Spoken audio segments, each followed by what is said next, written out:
Hello, everyone. Welcome to Development Palettes. I am Aaron Loomis coming to you from the Drew Estate Studio. With me today is Seth Geis, and from the Mike Palmer National Sales Manager Studios, John McTavish. How you guys doing? Doing great. Good, man. The New York Jets took the Patriots out to the trash can where they belong on Monday Night Football, which makes me feel great. It's great. I love to see them where they belong at the bottom of the division. Yeah, I watched a little bit of the first quarter, and I was a little surprised by the Patriots' offensive prowess. So, if you could call it that, even. I mean, I'd call it anemic, but I think that's a little offensive to people First drive from was just media. like So, straight three and out, right? yeah, Like they, it's three and out, I just don't even very know. efficient. I don't even know if like some of the receivers knew that they got on the field. So, it No, was no, like they ran they out there and they kind of just ran back.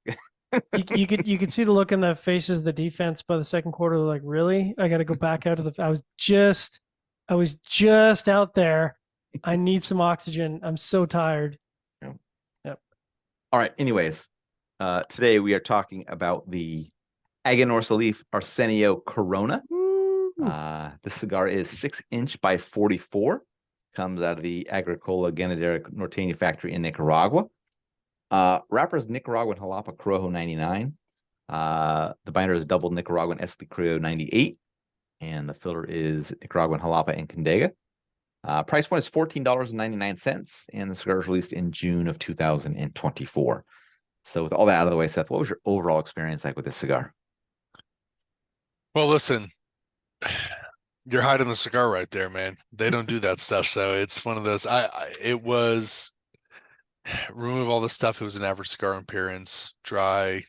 First third had some dry mineral light qualities, some earth notes, presence, finished barnyard, medium full. Second third was right in line with the first, spices, mineral notes. Leather, tobacco, barnyard, still medium full.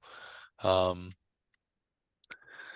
Final third was just a little bit reading this over again. Yeah, it was a little too sharp with the spices and minerals. Not like a complete downfall, but it was a downgrade from the second third. So it's kind of funny that we'll mention that it was Aganorsa Leaf and Arsenio combined in those things when they were one separate little lines. So there you go. Yeah. We're all coming back to the beginning.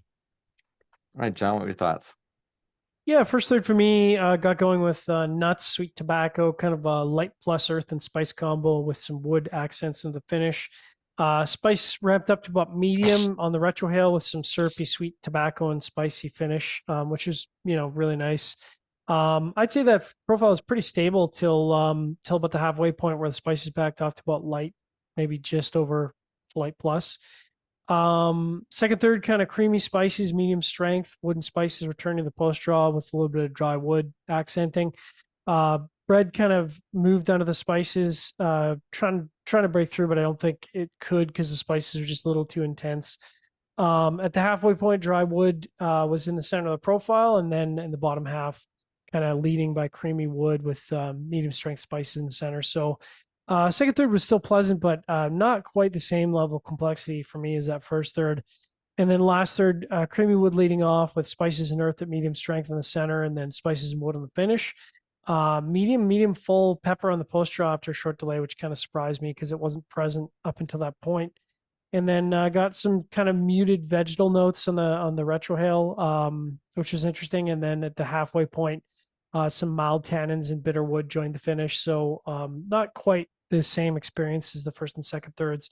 The positive is the construction was perfect for me. Burn was absolutely straight all the way through. Draw was perfect.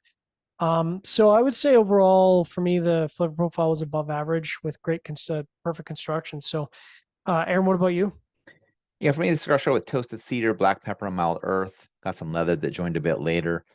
Second third saw the earth and leather increase, while the black pepper was very mild. And then the final third saw the pepper depart and some creaminess joined in. Just an average flavor profile throughout. Had a really snug draw, and that may have constricted the flavor profile from having its best showing. So I'm kind of curious what your guys' experience was. But seemed like John, you had a good draw. So I don't know that's you didn't go crazy over it, but I'd be interested in smoking one with a better draw. Or if one of the other Vitolas smokes a bit different than this. but this particular Corona, I don't think I'd really come back to it based on John, your thoughts and Seth's thoughts. So, yeah. All right, let's get into the scores. We're going to start at the top with John at 6.1. June, who wasn't able to join us, gave it a 5.55, and then Seth and I both gave it a 5.25. So, John, how'd that 6.1 match up for you? Yeah, it meshes up well. I think it was the Robusto I had the chance to smoke at the show, and I was impressed. So it could just be an issue of the Vitola. Maybe it just doesn't shine in the Corona Vitola because I was impressed by the Robusto. So, I think for me, I would be likely to revisit it in the larger format. But Corona at a 6.1 matches up well. All right, Seth, 5.25. Yeah, I wasn't impressed. Didn't like the size. I'm like you, Aaron. I might try it on a different Vitola, but I just wasn't blown away by it. It just kind of was below average and delivering a lacking profile. Yeah, my same score, average flavor profile throughout, just kind of middling construction, which, kind of, I don't know, you can't tell if it's like messing up the flavor profile or not, kind of a thing. So it just kind of, gets into those low fives. That's a bummer. All right, final thoughts time. I don't have any more thoughts about this. This is just brutal. So here it is. You're naming a cigar after the man, right? And you said his favorite size was the Corona, so that's why we got this one, right? And this is the time that you have to either step up or step out, man. And it just didn't happen. I don't know. This is super disappointing. Yeah, I don't know how to sugarcoat it any more than that. It's one of these things that kind of spoke for itself. There's not much else to say at this point, I believe. Yeah. All right, wherever you catch this video, be sure to like and subscribe, but check out the full written review on the website, developingpalace.com. Follow us on all the social media channels, and you can catch all of our review recaps on podcasts. So iTunes, Google Play, and Podbean. Thank you for tuning in. We will catch you on the next one.